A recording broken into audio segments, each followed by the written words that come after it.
higher education, which many in my generation did not have access to. So that is most important.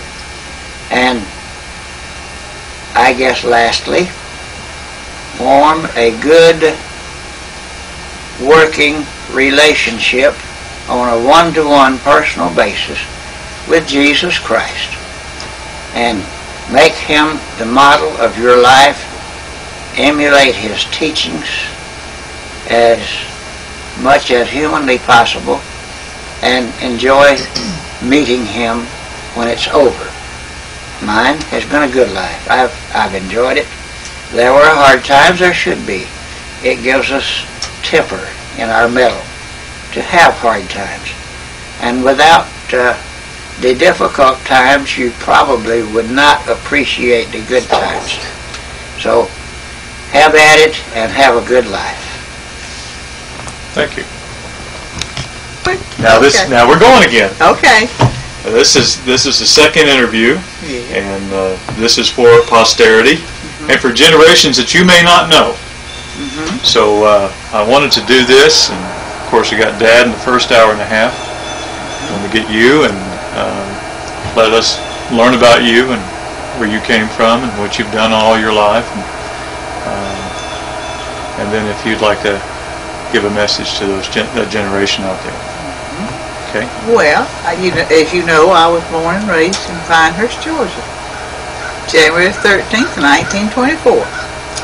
And it was a little country town of 500 people, where everybody looked after everybody and just took care of each other.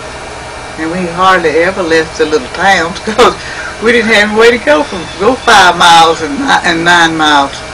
And I grew up there and rode bicycles and skated, and remember when they built the 41 highway right through my little hometown, and we'd go out there after the workers would go home and get the tar up and chew it and get it all in our teeth, and they'd turn black.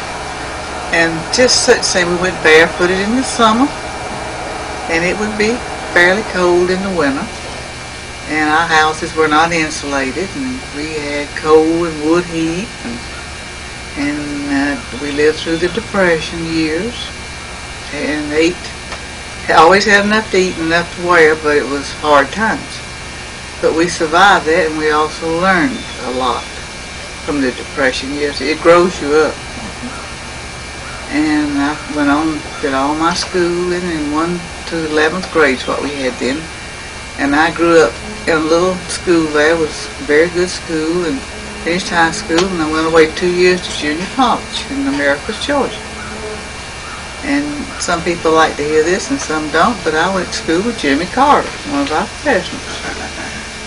And you really did know him during that time. So yes, and I have to go back to my family. I just had the one brother who is 3 years older than I am. He don't like me to tell that.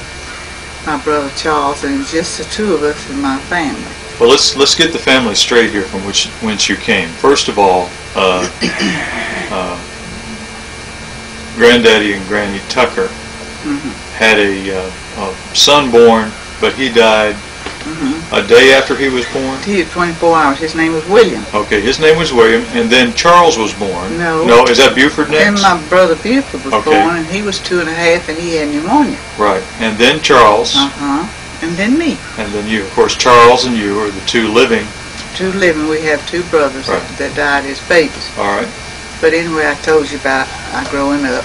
Another thing I have to go back to, I had a paper route when I was 12 years old, all over town. I carried the newspapers. It was the Atlanta Journal and the Macon Evening News and the Morning Telegraph, all out of Macon, Atlanta. And our papers came down by Greyhound bus. And of course, I made my living, and every dollar you could make then you had to make it to survive.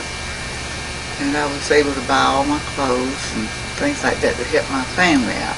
Yes. Now, when you were much younger than 12 years old, your family experienced quite a tragedy. I was 8 years old when our big old country home burned to the ground. It was in March and very cold. No insurance. No insurance, no nothing. Back then, nobody carried anything. And no fire department, nothing. And it was at 3 o'clock in the morning. And you were a little girl. Oh, I was quite, yeah. Yeah, very young. 8 years old. And we almost were burned in that house. We looked up and there's fire in the ceiling. That's how close we almost got burned up. And then my daddy had a 2-car garage on the back of the lot, which then if you had a garage and all that stuff, you had money, you know. Yes. Which he would have had money, but the Depression cleaned him out. And he didn't ever have any. So he took that 2-car garage and added onto it and made a small house. As my brother always said, the little house that we lived in. And we grew up there, and we were glad to have that. It was that or nothing. And that was all we ever had after the Depression years. And then, of course, the first time I saw Granddaddy, I was about 15. And we met, I'll have to tell this story because it's good. Tell it. we went to, Miss Ida and Rupert Drawhorn, we all went in his new Chevrolet down to Homerville, Georgia, which is on the southeast part of the state. And Granddaddy was in the CC's with my brother Charles. And that's how we met each other. And I've known him since. What year was that? It was 39. 1939. 1939. All right. And back then the girls couldn't wear hose or stockings. So at 15, there I was all dressed up in a lavender dress and a big lavender hat, everything matched, and socks. And you can't imagine how embarrassed I was as a 15-year-old girl with socks on and all my finery. But my mother wouldn't let me wear stockings. She said I wasn't old enough. And then when I got in my senior year of high school, all of us girls finally were allowed to wear stockings. And first we looked kind of funny, and everybody laughed at us, but we got used to that, you know. But that was a big thing in our life, was to wear hose again, like the grown-ups were. And all this kind of stuff. And then, of course, they wouldn't let me wear makeup as a young girl, and I wanted to wear makeup. So I'd go in and get my mama's powder and put that all over me. And that was one of the things I left in the ladies' room at the CC place where we were. And I had left my compact in there, and so I get this letter from Granddaddy telling me I had left my compact, and he brings it to me. Comes to Pinehurst. He said to visit my brother, but he wasn't coming to see my brother, he's coming to see me.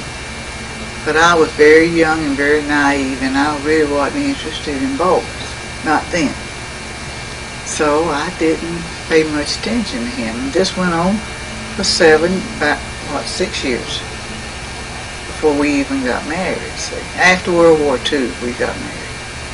So he quite naturally left for a number of years, but corresponded with you? All through the years. Yes. We'd write a while, and then we wouldn't write. You know how you do in these teenage years, these foolish things. And then I went off to school, and he was off fighting the war in Europe, gone almost 3 years. And then I went up to Macon and worked in this naval plant for 2 years. And what did you do at that naval plant? We made bombs for all the military. Were they bombs that you drop, or were they grenades? We made the parts that go into the bombs. All right. And this plant was laid out south of Macon, Georgia. And the buildings, you couldn't tell where they were when you walked in there. You could just see the doors. You know, it was real strange. And they built it like that so that they could never be attacked from the people, you know, the Russians or whatever. And we built. We worked on this assembly line, and back then we made good money. We worked 6 days a week. And we commuted back and forth from that little town we lived in. Of course, we were gone from 6:30 in the morning, 6:30 at night, and that was a long day. But I was like 20 years old, and I could do that. And we did that for 2 years, and of course, when the war ended in 45, that work stopped. And then all the men started coming back home. See, there was no men in our little town. They were all off fighting the war. There was a few what they called 4Fs. That was those that had physical problems that couldn't go. And